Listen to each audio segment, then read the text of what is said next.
We believe that if a small group is healthy, it's going to reproduce. That's what it means for a small group to go full circle, is it's going to launch or give birth to another group.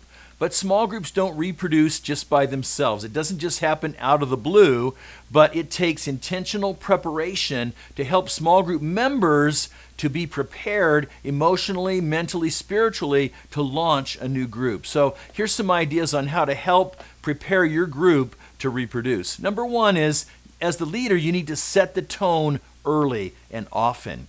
But you need to begin creating and cultivating the attitudes and the values of reproduction right from the very beginning, and explaining why groups reproduce.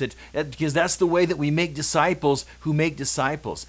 And so you need to start to plan on that and kind of sow seeds in advance, because if you come to the point you decide to multiply your group and the members of the group have not been prepared for that in advance, then they're going to see that as threatening. They're going to see that as a negative. It's not going to be a win for them, but a loss, because they're going to feel like their close relationships are being ripped out of their life and their hearts are broken, and rather than seeing it as launching something positive and encouraging and something new into the world. And so you want to prepare them along the way by casting the values and by practicing the things that it takes to become reproducing. For example, all along the way, you're teaching them to be invitational. You're teaching them to be welcoming to newcomers. And as they become invitational, the group will grow numerically. But you also have to cast vision that this is important, that this is how we make disciples. You have to help to create an outwardly focused group. And as you set that tone early on, then the group begins to get it, and they're prepared for the time to come when you say, you know what, I think we're ready to reproduce our group. Now, the second thing to keep in mind as you prepare your group to reproduce is to highlight future leaders. Now, if you're going to ever reproduce a group, you've got to develop leaders. But on the other hand, if the group is ever going to feel ready to reproduce and the group members embrace that, then they have to come to trust and respect those leaders as much as they do you. And so you need to then put your leaders in the spotlight. You need to give away ministry to those leaders. You need to let the members of the group see them develop and see the preparation and the growth of these upcoming leaders. And so, in fact, you want your leaders to outshine you.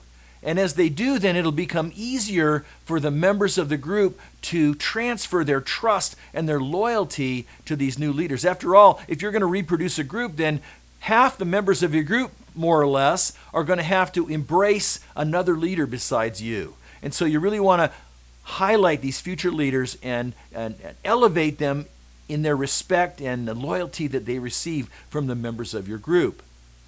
And then the third principle about getting your group ready to reproduce is to divide up whenever possible. This is just a practical, logistical thing that whenever it's possible in the life of your group to divide into subgroups. Now, that might mean when you have prayer time, that you can split the group into two. Now, as your group begins to grow numerically and you're being invitational and others are adding, then this becomes a kind of a logistical necessity at some point anyway. Because if you divide into two, then that gives people more opportunity to participate and to get a little bit more attention in the prayer time. But this can be a way that you can help your group think in advance of dividing. So take half the group and send them into another room of the house with one of your co-leaders that you've prepared for that role.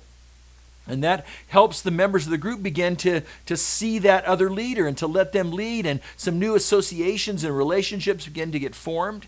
Another way to divide, to subdivide into subgroups in the life of the group, long before you ever come to the point of launching a new group, is to do it during the discussion time. So as your group comes together, you have your fellowship time perhaps, and then someone recaps the video or the summary, or you show the video. However you do that content part of it, then you come to the discussion questions. That's also a great time to divide your group, send some of them in another room with a leader who's been prepared, and to do the discussion time together. And again, the byproduct of that is that more people get to participate in that time. And so you're looking for ways in all the activities of your group life to divide up the group, to subdivide it so that people get used to not having to be always with every other member of the group. And people begin to create closer relationships and closer bonds with each other and with those co-leaders.